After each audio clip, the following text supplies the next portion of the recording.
if you hear that somebody voted for X candidate in 2020, 2021, we're immediately like, nope, absolutely not.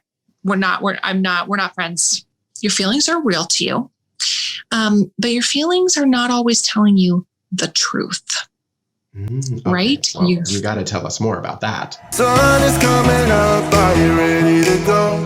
We can take it right, we can take it slow. Yeah. All right. Well, welcome to the Road to Self-Love, Sharon. I am so honored to have you here for so many different reasons. So thanks for joining us. My pleasure. I love the community you've built. I've also really loved seeing the massive growth of your community over a rapid period of time. Before we talk about that, though, I would love for you to dig a little bit deeper into this listen to understand, because this is something that I think we all need. Yeah, I think there's this reticence to even listen to each other. If you hear that somebody voted for X candidate in 2020, 2021, we're immediately like, nope, absolutely not. We're not friends. You know what I mean? Like there's that, like, we're not friends. If that's who you voted for, we're not friends. And I think one of the things that we have moved away from is listening to understand somebody else, because we feel that understanding someone else's point of view in some way obligates us to agree with them, or it in some way obligates us to make concessions from our own position, or it just even listening somehow weakens our own viewpoint. When in reality, our views should stand up to scrutiny. We should be able to have a conversation about why I feel X, Y, and Z way about broccoli casserole. And I should leave that conversation with either maybe I've changed my viewpoint and that'd be my prerogative to do that, or I'm still resolute in my belief. But the listening part actually is very valuable, not just from a perspective of like, we should all love each other, we should all get along, and that'd be so great. Wouldn't it be wonderful? Like, yeah, that would be good. But I'm also a realist who knows that humans actually are kind of jerks to each other quite a bit.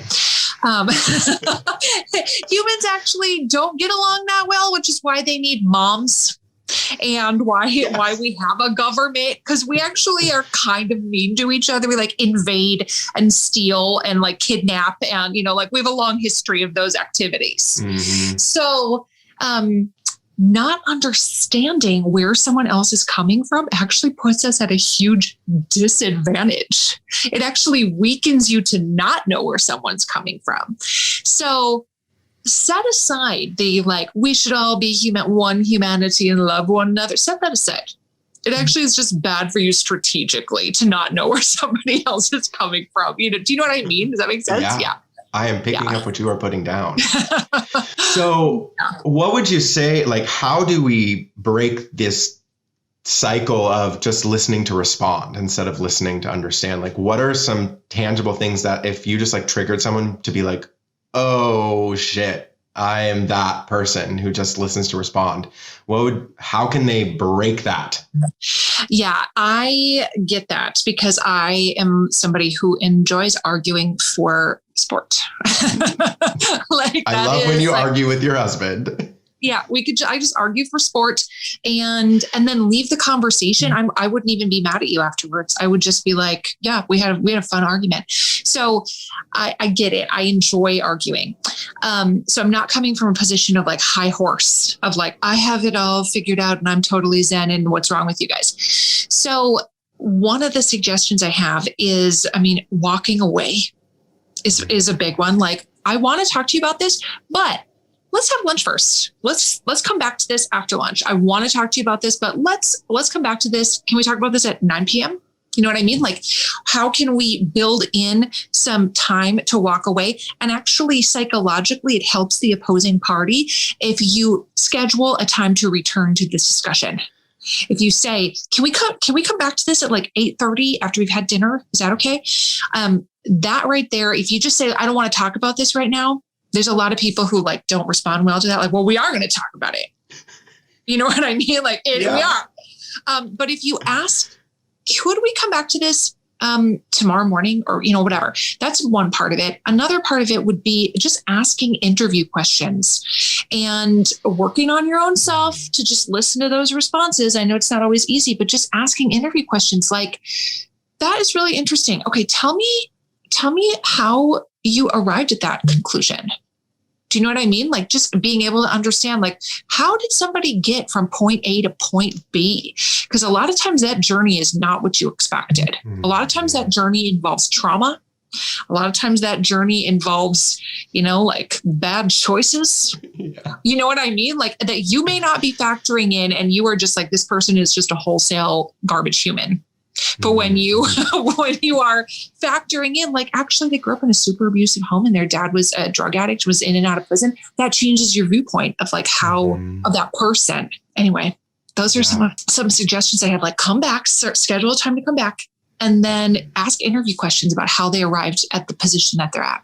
I think that nonpartisan information is the most important thing that you're doing, because also something that I've noticed is that, you're really, really, really good at keeping yourself out of it, outside of like, your love for Warhols and stuff like that. So, and I just love, like, that is something that takes a lot of willpower, I'm sure. It's also protecting yourself. Yep.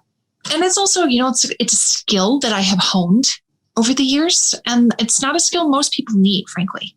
You know what I mean? Like, you don't need that in your daily life. You don't have the same job as I do. You can go ahead and just tell the world how you feel about something. But as a government teacher in the classroom, my goal is to produce critical thinkers and not people who just echo what is going on inside my own brain. That kind of same thinking is actually very dangerous. If you step back and you think about groupthink from a national security standpoint, from a history standpoint, what other times in history has everybody thought very similarly to each other, and what kind of catastrophes have ensued from that? Like Nazi Germany comes to mind. The internment of Japanese during World War II comes to mind. You can think of dozens and dozens of examples of how dangerous same thinking is.